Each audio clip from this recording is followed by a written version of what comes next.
Eu me descobri artista no Goiás. Não acreditei, pensei não ser capaz. Eu me descobri artista no Goiás. Quase que pirei, Goiás é bom demais. Isso mesmo, né, Léo? Hoje nós temos um bate-papo, um programa bem diferenciado daqueles que a gente já tem costume de fazer. Com certeza. Nós convidamos duas advogadas referência no estado de Goiás e no Brasil para falar com a gente depois de muitas dúvidas. Durante esse período que a gente ficou descansando aí, teve muitas dúvidas sobre a questão da família, né?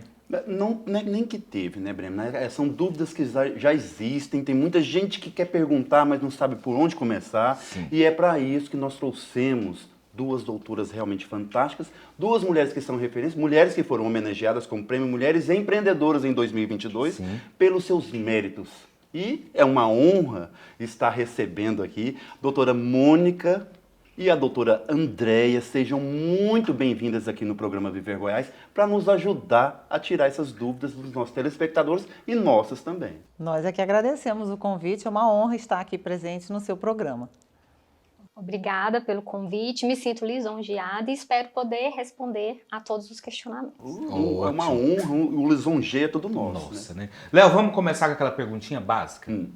O danado vai lá e a danada vai lá pra festa e toma umas biritas ali, toma outras ali e pumba. Eu acho engraçado Depois que de põe a 9 culpa meses, na birita, né, coitado? Depois de 9 meses você vê o resultado. Aí o que acontece? Depois de 9 meses não vê a paternidade. E como que funciona isso, gente? É DNA, não é DNA? O pai tem direito, a mãe tem direito? Como é que fica a criança no meio dessa história? A questão do direito, principalmente, é da criança. Toda criança tem um direito ao registro de nascimento no nome do pai e da mãe, né? Nesse caso, quando há dúvida da paternidade, é possível fazer o teste DNA e esse teste ele pode ser feito através do judiciário, onde a população ela vai ter, dependendo se tiver assistência judiciária, ela não pagaria pelo exame. Isso tem que ser através da assistência judiciária. Mas tem que ter esse processo judicial. Exatamente. Né? Se o pai não simplesmente concordar, chegar lá e falar, eu quero fazer DNA. Não, mas não dá para fazer se o pai não concordar. Se o pai concordar de fazer de forma espontânea, existe um projeto aqui em Goiânia, onde se fala pai presente, se chama projeto pai presente, onde o pai e a mãe vai procurar lá no fórum, tem um local específico para isso, tá? Onde o pai vai dizer que tem interesse de registrar a criança, mas ele precisa ter a certeza dessa paternidade. Então, vai ser feito o recolhimento do material, né? Vai se averiguar e, sendo dando positivo, as partes na frente do juiz vão fazer esse reconhecimento e a criança vai ter o registro. Doutora, só um minutinho para a gente já pegar esse gancho, porque existe aquela questão também. A mãe fala, você é o pai. Não, não sou. Ah, não, mas você vai fazer o exame. Não, eu não quero. Aí, como a senhora falou, assim, é direito. A pessoa pode optar em não fazer ou quando o juiz determina, fala assim, você vai fazer. Nesse caso específico, quando o pai se recusa a fornecer o material genético, presume-se. Então, é ruim para a pessoa que está sendo imputada aquela filiação, né?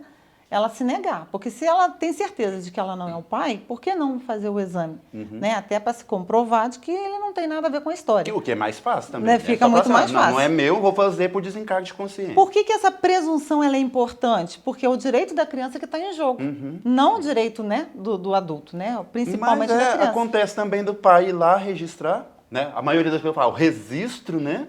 Vai lá, faz o registro e pronto, registrei, já tenho todos os direitos do mundo, já sou pai, pronto, mas pensão nem pensar. Não, Mas antes dele entrar na pensão, eu quero fazer uma pergunta, que a gente está falando de paternidade, vai mudar de assunto agora. Paternidade, muitas vezes a gente fala, o pai não quer assumir a criança, mas existe aquela questão, vocês já pegaram algum processo desse em que a mãe vai lá e entrega a criança para o pai, pronto, e acabou? Já, inclusive nós estamos trabalhando num atualmente, né? Sim. Bastante complexo, né? Onde a mãe, ela se envolveu emocionalmente com outro rapaz, então ela entendia que o novo relacionamento dela, a criança ia atrapalhar o novo relacionamento, né? Então ela pegou a criança e entregou para o pai. Então, durante meses, essa criança ficou com o pai assumiu, cuidou, já tem toda uma rotina. Aí, de uma hora para outra, ela terminou esse novo relacionamento e que agora ela quer a criança de volta. Aí, nesse caso, que interessante. como já existe uma guarda de fato, né, nós pedimos em sede liminar, o juiz já concedeu, para que essa criança continue residindo com o pai até que o mérito seja julgado, né? O processo ainda não foi totalmente, não chegou nos finalmente. Mas, a princípio, a gente conseguiu manter a guarda do pai, dessa criança com o pai. Mas nesse caso, por exemplo, eu já vi casos parecidos, por exemplo, mas assim, dizem que quem detém maior direito é a mãe. Não existe não isso. Existe não, isso? antigamente, quando o casal se separava, automaticamente a criança ficava com a mãe. Né? Mãe é quem cuida, né? Popularmente, é filho da mãe, né?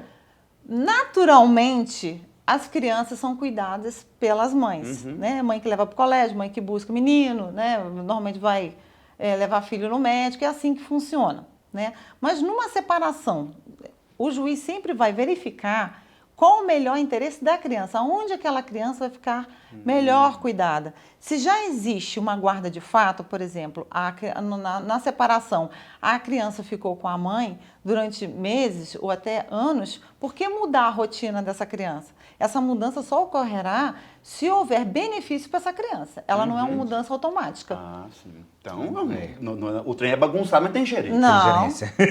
Vou fazer um pequeno adendo, porque hoje a justiça, né, busca o melhor interesse do menor, da criança. Então, diante de tudo, de todos os fatos que serão analisados, terá que verificar onde é o melhor lar, qual é o melhor lugar, escola, quem pode amparar melhor esta criança? O genitor ou a genitora? Pai ou mãe? Então, é isso que tem que ser analisado. E conta também quando a criança já sabe falar bonitinho, o juiz pergunta, qual que você quer? Ele pode até perguntar, mas às vezes nem sempre o que a criança está falando seria o melhor para ela.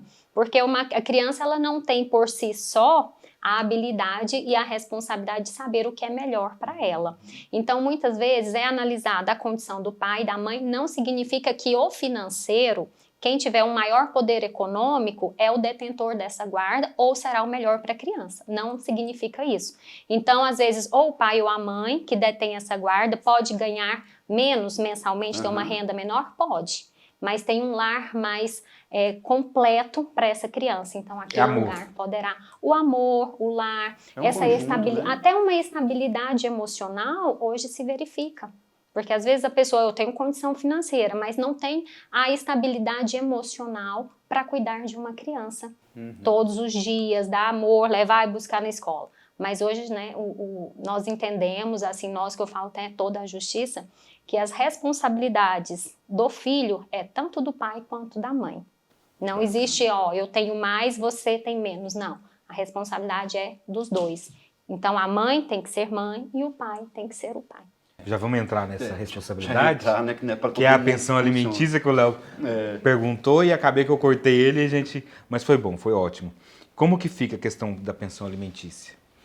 Necessidade. Ela vale pro pai e pra mãe? Vamos supor. Vale. O filho tá comigo, eu posso falar assim, mãe, sua vez. Não, mas os dois. A responsabilidade de gerir a vida dessa criança, independente aonde reside essa criança, que a guarda legal hoje é a guarda compartilhada. Muitas vezes as pessoas entendem que guarda compartilhada é assim, uma semana a criança está na casa do pai, outra semana a criança está na casa da mãe. Isso não é guarda compartilhada, não é assim que funciona. Né? Não, criança não é saco de batata, né, como eu costumo dizer. Então, o que ocorre? Os pais têm o dever de gerir e manter essas crianças, né? Então, nesse caso, a mãe tem que contribuir financeiramente, assim como o pai também tem que contribuir financeiramente para a criação, para a educação daquele filho, né? É dessa forma que funciona. Tá vendo que não é bagunçar? Porque, olha, tem gente que fala assim, vai pra casa do seu pai, menino. Aí vai pra casa do seu pai e eu vou pra festa, né? Tomar e tal, curtir. E não é bagunçado assim. Não, os deveres, inclusive deveres e obrigações, são partilhados também. E não dá pra gente... A criança não come só, assim, meio período. Não. Né? Não é só comida. Mas eu dei também. R$300, vamos supor, dei R$300 de pensão, tá bom. Não. Meu filho não. não. Funciona. Não, mas ele não precisa de mais nada. Da necessidade não, da doutora, criança... eu vou discordar da senhora aqui. Agora nós vamos discordar. Não. Porque meu filho não precisa de material escolar porque o governo dá. Meu filho, ele tá tomando leite, o leite é do peito, não precisa de mais nada, não. Por que eu vou dar mais? Não, mas tem mas se eu der mais dinheiro, a mãe vai pra balada. A mãe vai usar pra comprar maquiagem. Como que fica essas perguntas? Vamos polemizar? Vamos polemizar aí. Então, olha só, a criança, ela tem a moradia que ela precisa. Não sei se aquele lar que ela está é casa própria ou não. A energia daquela água também a criança utiliza. Às vezes utiliza até o telefone para poder dar notícias para o pai. Ela tem o condomínio, se for morar, né, em prédio, tem condomínio, tem gás, porque querendo ou não precisa daquilo. Então, a despesa às vezes precisa de pagar uma babá, porque a mãe também não é obrigada sozinha a deixar o filho com uma babá, então essa babá também é responsabilidade do pai, além da escola, além da atividade extra, se for um filhinho maior, né, que nem esteja ainda sendo amamentado, a atividade extra, academia, um esporte, aula de inglês, cursos, então isso também faz parte. E vai crescendo, Você e tá vai vendo, né, aumentando. malandrão? Tá vendo, né, malandrão? Tá pensando que é só fazer o filho e largar aí no mundo? Gente, porque viver com... Não, é praticamente impossível, né, gente? R$300 para uma... Não dá. Porque às vezes você pensa, alimentos, Quando né? é 300, Hoje, quando a né? gente fala pensão alimentícia, o alimento não é só a comida. É tudo inerente à vida daquela criança. Então, eu vou falar de alimentos, eu vou falar de energia, de moradia, de escola, né, educação, Roupas. lazer, roupas e sapatos. Aí, retornando só um pouquinho, falando, a mãe também tem essa obrigação. Se caso essa criança, quem tenha a guarda, mesmo sendo compartilhada, mas ela more com o pai, porque hoje as coisas estão mudando. Sim. Existem muitos pais que estão hoje com a guarda dos filhos, com o lar de referência dessas crianças. Então, fazendo aquele papel de pai mesmo. Não que a mãe não esteja fazendo dela, mas por algum motivo, o lar de referência da criança é com o pai. Então, a mãe, de acordo com a renda dela, ela também irá pagar essa pensão alimentícia ao filho, que engloba tudo isso que nós já falamos aqui. E esteja com quem estiver, né, em casa, por exemplo, que você, a mãe ou o pai sabe, principalmente vamos focar na mãe, né? Sabe o que são os gastos. Óbvio que a mãe não vai ter coragem de comer na frente de uma criança e deixar ela sem. A mãe já tem esse cuidado. É o que a gente usa nessa questão universal, porque a mãe realmente já tem essa referência desse cuidado. Né? E então, dentro de um lar, você sabe perfeitamente, vocês sabem, né, como mulheres, como mães, o que é o que gera os gastos de uma casa. O pai, ele já tem essa questão, principalmente nessa questão de relacionamento que se rompeu, o pai já tem essa questão de ser mais o bom vivant. Se vocês estão se separando, quem está separando é o homem e a mulher. Não é o pai, não é a mãe. Então, o bem-estar, o maior patrimônio, né, o maior bem que você tem na sua vida são os seus filhos, são a sua prole. Então, qual o dever de vocês? Por amor, às vezes a gente releva. Então, essa criança tem que conviver com o pai da mesma forma que tem que conviver com a mãe. Não falar mal do papai na frente da criança, não falar mal da mamãe na frente dessa criança, porque a criança sente. Sim. Né? É verdade. E nós temos muitas dúvidas, gente, muitas dúvidas mesmo. Elas vão ficar aqui com a gente esses 3 blocos. É um programa especial realmente hoje aqui na telinha da TV Capital, mas nós vamos ter que ir um intervalo. Rapidão. Voltamos já. Quase que pirei, Goiás é bom demais. Voltamos com o programa Viver Goiás para continuar esse bate-papo. Gente, nós já vamos direto, porque tem muitas dúvidas e o tempo é curto para a gente saber de tudo, né? Não fala pouco, você tá de cirurgia, então Léo. é o seguinte. Gente, mas o Léo conversa demais da conta. O que eu faço com ele mais não, gente? Olha, o objetivo desse programa é a gente, além de informar, é entreter, doutoras. E assim, estar do lado de vocês tão esclarecidas, não dá pra gente ficar falando só coisa séria, coisa ruim, pra falar a verdade, porque a gente tá lidando com a situação de crianças, de pessoas que abandonam, que acham que não é direito daquilo outro. Por que não sorrir junto com isso, né? E eu quero aproveitar e contar que eu tô tirando essa papada aqui, ó, que logo vocês vão ver. Vou ficar top capa de Viver Goiás. Bom, e tem todas essas questões de quem que paga o quê e tal, tudo mais, e herdeiros, né? Agora nós vamos entrar nessa questão de heranças. E eu tenho uma dúvida muito grande, doutoras, que é o seguinte. Vou casar. Beleza, mas Você já fez seu testamento falar nisso? Não, vou deixar o quê, gente? Eu tenho uns boletos aí, quem quiser eu deixo tudinho pra Boleto eles. a gente não deixa. Vamos dividir pra doutora André? Ele doutora Mônica? prescreve, não é, doutora? Doutora Mônica Araújo aqui, ó. Doutora, quando a gente Porque morre... pra mim, não entendi. Quando a gente morre, a conta caduca, morre junto? Não, nada Não? disso. E quem que paga? O espólio. Os bens deixados pelo decúgio. Me E conta. se não Ou deixou bens nada? deixados, não, popularmente falando, os bens deixados pelo falecido. E se não deixou nada? Aí O credor, infelizmente, vai ficar no A dívida vai pro céu junto. Entendeu? Treino Aí o bonito resolveu casar, apaixonou e tal, tudo mais. Mas, assim, ele, a esposa, cada um tem seu emprego bonitinho. E beleza, depois que casou, o pai de um dos dois resolveu falar assim, meu quintal é muito grande, dá para construir uma casa. Não faz isso não, para que morar de aluguel? Constrói lá. Construiu, beleza. Ponto 1. O casamento, depois de tudo bonito, casa bonitinha, 3 quartos, sala, copa, cozinha, tudo arrumado, eles resolvem separar. Certo.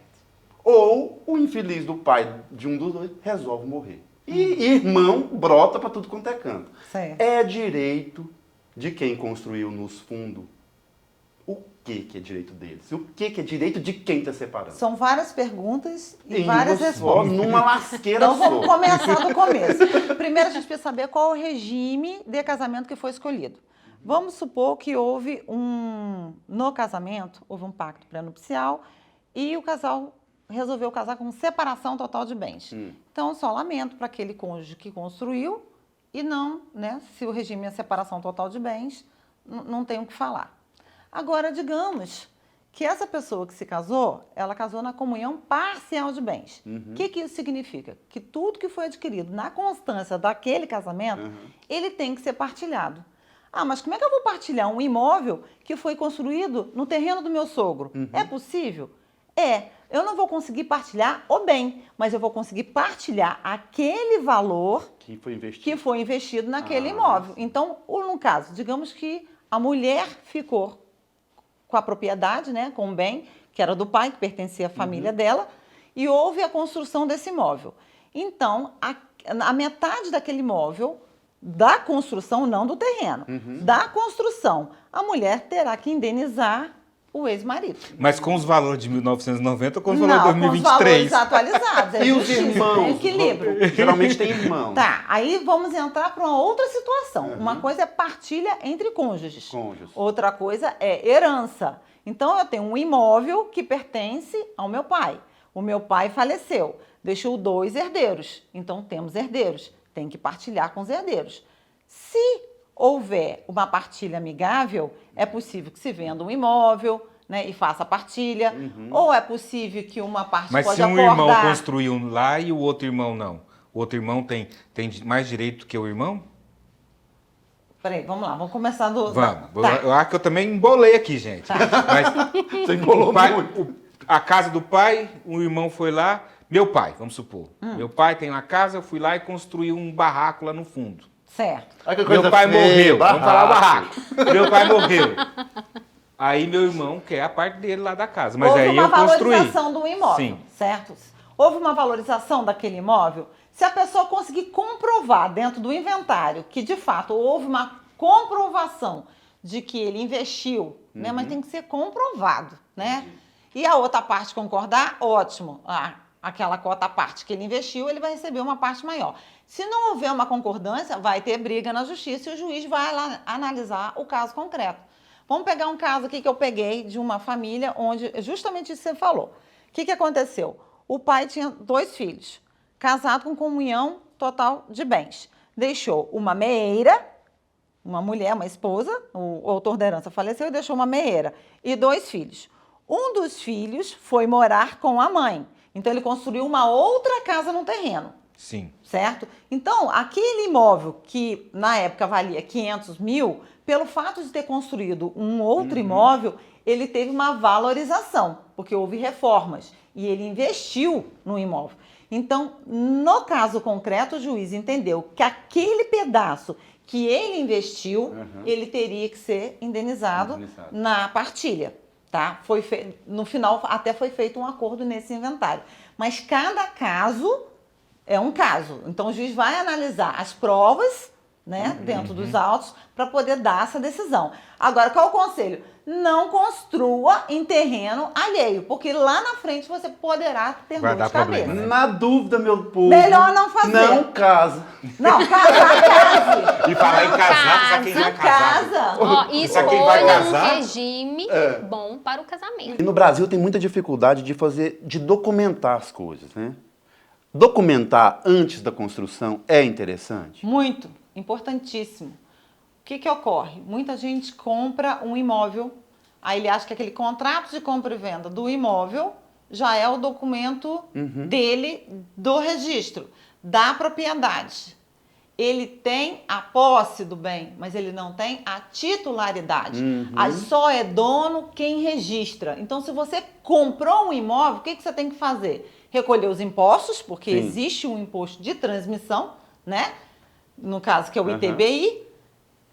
E você vai no cartório de registro de imóvel, vai registrar aquela compra. Porque quando você não registra esse imóvel, o que acontece? Você é dono? É verdade, né? E muita gente não sabe disso, né, doutor? Eu sou dona, tá. Você tem a posse do bem, mas se lá no registro do imóvel tiver o nome de um terceiro, vamos pegar um caso concreto, novamente aqui, que nós temos lá no escritório, meu e da doutora Mônica também, ela também tem. Casos de clientes que a gente regulariza os imóveis, por quê? Porque o cliente compra o imóvel, né? Tem aquele contrato bonitinho lá, contrato de promessa de compra e venda, não faz o registro e o antigo proprietário, né, digamos assim, o proprietário falece. O que vai acontecer? Você não vai conseguir registrar. Vai ter que inventariar aquele imóvel para depois fazer o registro. Então, o valor que você vai pagar para legalizar aquele imóvel vai ficar muito mais caro do que se você fizer a coisa certinho. E não adianta, não tem como fugir disso. Esse é o procedimento, não tem nenhum caminho que faça curva em relação a isso. Então, o que a doutora Andréia falou agora, de registrar, de averbar junto à matrícula, é importante. As pessoas às vezes deixam de fazer porque os impostos, as custas disso são altas. Mas é muito melhor você juntar esse valor, fazer tudo corretamente para evitar problemas futuros. E é isso que às vezes o brasileiro não quer fazer. Aguarda, não, vamos esperar, é um valor alto, né? Todo mundo sabe que fazer uma escritura de um imóvel é um valor muito alto, mas é necessário, porque uma hora ou outra terá que fazer isso. Não tem como fugir. Tem aqueles infelizes que têm uma verdadeira fortuna, tá achando que é assim, blindado, né? Que um meteoro vai cair lá no outro canto, mas não vai cair nele. Por que não documentar tudo, né? Já tem uma questão de herança que eu quero falar, mas só no próximo bloco. Ah, meu Deus. Porque tem gente que não tem filhos, arruma esposa, arruma namoradinha aí, e depois como é que fica a herança? Mas nós vamos ver isso só depois do intervalo. Não sai daí não, gente, que tem muita dúvida. O pessoal fala assim, auxílio reclusão, o preso tem direito? Não tem direito? A família tem direito? Ah, o governo está pagando mais o auxílio reclusão do que o salário mínimo? No próximo bloco, fiquem ligadinhos. Quase que pirei, Goiás é bom demais. Voltamos com o programa Viver Goiás, com o nosso bate-papo aqui. E como a gente prometeu no bloco passado, a gente falar de herança, que eu te cortei e ele brigou comigo no intervalo. Não, mas assim, tirando dúvidas. Então, nós precisamos documentar realmente, independente de ser uma pessoa que é pessimista, né? Vou documentar porque daqui 3 dias eu vou morrer. Não é isso. Tem que se fazer. Porque você fala assim, eu posso morrer daqui a 3 dias? Eu posso morrer daqui a 1 minuto. Então, é uma coisa que é imprevisível. A morte é uma coisa que todo mundo sabe que é certo, né? A única certeza que o ser tem na vida. Exatamente. Então, se tem bens, regularize. Se tem bens, tem herdeiros. E se tem herdeiros conflitantes, faça um testamento, que não é caro fazer testamento. Tá? No Brasil, por incrível que pareça, no Brasil não é caro você fazer um testamento. Como é que se faz um Ué, então testamento? tem alguma coisa que não é caro naqueles países. Aí tem mais, pode falar até qual que é a porcentagem que a pessoa pode testar, porque ela não pode testar todo o seu patrimônio, havendo os herdeiros necessários, Isso que eu né, ia doutor? perguntar. Gente, eu tenho uma pequena fortuna, eu posso escolher para quem eu deixar. Não vou deixar para aquele meu filho rebelde, porque sinceramente só me deu desgosto. Não vou deixar para ele. Eu posso deixar pro meu cinegrafista? Ó, se precisar de ajuda, me chama. Como disse a doutora Mônica, no direito tudo depende. Mas veja bem, se você tem filhos, são herdeiros necessários. Então, você não pode ferir o que nós chamamos de ferir a legítimo, o direito da legítima, né, dos legítimos. Então, no caso, o cônjuge, eu posso pegar uma casa e doar 100% da minha casa, por exemplo, para minha namorada? Ia perguntar também. Não. Se eu for solteiro e não tiver herdeiros necessários... Herdeiros necessários é questão filhos. Filhos e e pais. esposa. A original, a matriz. Pais não é... Pai, mãe Não não necessariamente. É, Peraí. Os herdeiros necessários. São. Os filhos. A esposa, dependendo do regime de casamento, ela poderá ou não ser herdeira daquela pessoa. E os pais, né, que são os ascendentes, também serão herdeiros necessários. Não havendo os filhos e não havendo os pais, aí sim, aí ele poderia E se a pessoa fazer o que ele quer do patrimônio. tem uma namorada de 10 anos e realmente eles não casaram, não têm filhos, mas eles ficaram por 10 anos, um morando na sua casa e o outro, ela na casa dela e ele na casa dele. Como que fica depois que ele morre? É interessante, né? Porque as pessoas acham que um namoro de um mês pode configurar uma união estável, que a união estável hoje é equiparado à comunhão parcial de bens. E às vezes a pessoa namora 10 anos, acha que tem união estável e não tem. Então tudo depende, né? A gente fala muito, o direito é algo que tudo depende. Sim, esses casos são analisados um a um. E a união estável hoje, ela é caracterizada se a pessoa quer ou não constituir família, se ela tem aquela união de forma pública, duradoura. Então, eu tenho que mostrar para as pessoas que eu tenho a intenção de constituir família com aquela pessoa. E constituir família não significa só ter filhos, né? Não é porque eu tô com ele porque eu vou ter filho. Não, a pessoa pode constituir uma família mesmo sem ter filho com aquela pessoa. E da mesma forma, dentro dessa união estável, eu posso só namorar. Às vezes existe ainda quem mora junto e não vive em união estável. Então, nós temos alguns requisitos que devem ser observados. Porém, o que o direito precisa para que todas as partes tenham esse conhecimento? De provas, tudo eu preciso provar. Não basta só eu falar. Então, às vezes o homem ou a mulher, vamos falar assim, bem numa paridade mesmo do homem e da mulher. Eu posso ter a união estável e não conseguir comprovar. Sim. Não é porque ele me adicionou ao plano de saúde que eu tive união estável. Então, eu preciso de uma série de fatores. Não é só uma... não, eu moro com ele. Só isso? Não. Ele me pôs... Eu sou dependente dele. E o que mais? Então, a gente precisa de uma série de provas, de fatores para que eu possa comprovar. E vou dizer mais. Essa união estável, ela também pode ser comprovada não só em vida, após um término de um relacionamento. Ela também pode ser comprovada após a morte de um dos cônjuges. Por exemplo, doutora, aí teve esse relacionamento e tal, mas não houve morte. Mas aí o cara falou simplesmente, eu não quero mais, vou embora, vou voltar para minha vida e tudo mais. Existe também margem na justiça para que a mulher possa se sentir assim, poxa, ele me enganou esse tempo todo. Posso entrar na justiça em função disso? Mas aí qual que seria o objetivo? Seria uma indenização porque ela foi deixada ou seria uma partilha de bens porque eles adquiriram bens na constância dessa união? Se eu fosse mulher, porque eu fui abandonada.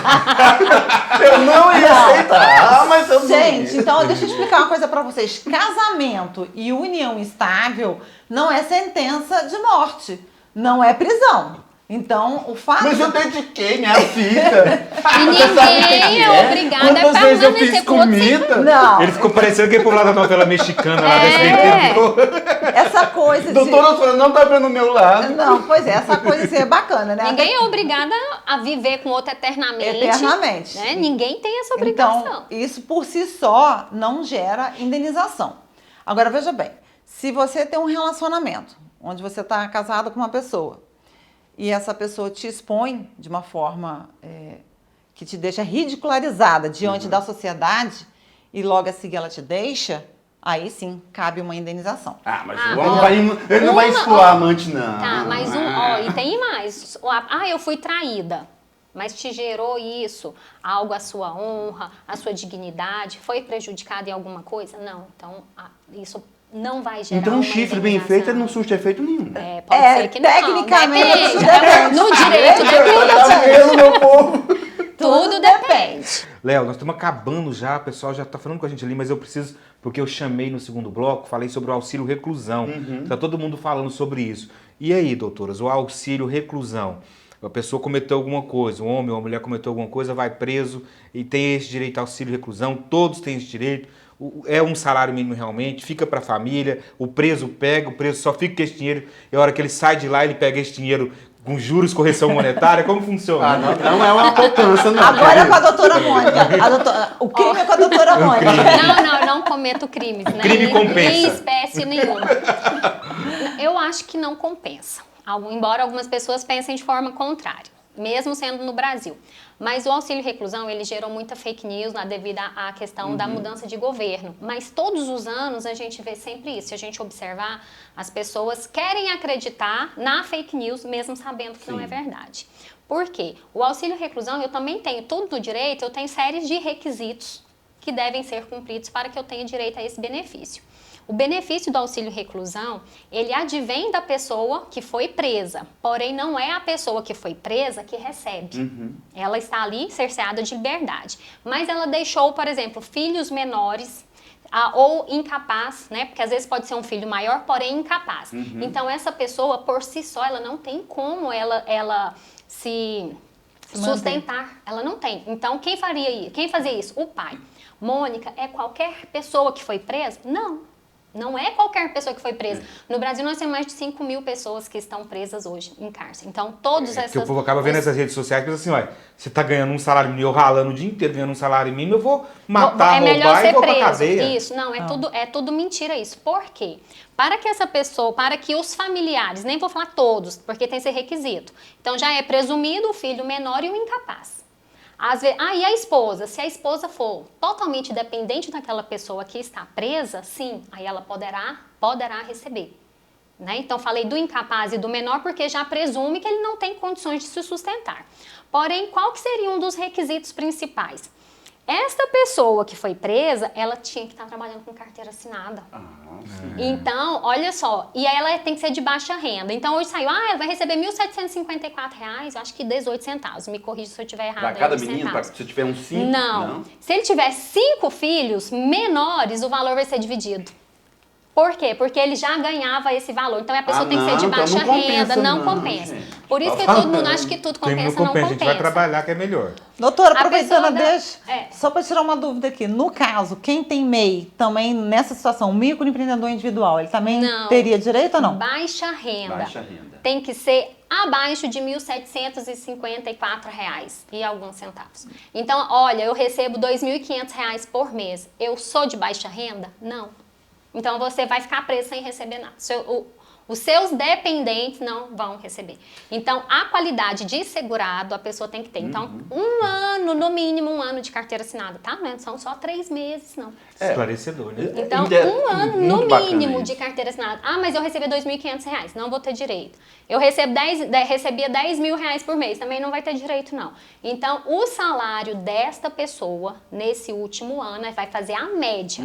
Se a média dele estiver até R$ 1.754, os seus dependentes irá receber um salário mínimo. Não é os R$ 1.754. Gente, é tão interessante Tenho isso, mais de um dependente. Coisa, né? Então você vai dividir. Então ele tinha um filho com três mulheres diferentes. Então esse valor será dividido para os 3 dependentes. Então não é um salário mínimo para cada. Por quê? A lógica é, ele só ganhava, não era aquele salário? Então com aquela renda teria que sustentar todos. Eu me descobri artista no Goiás.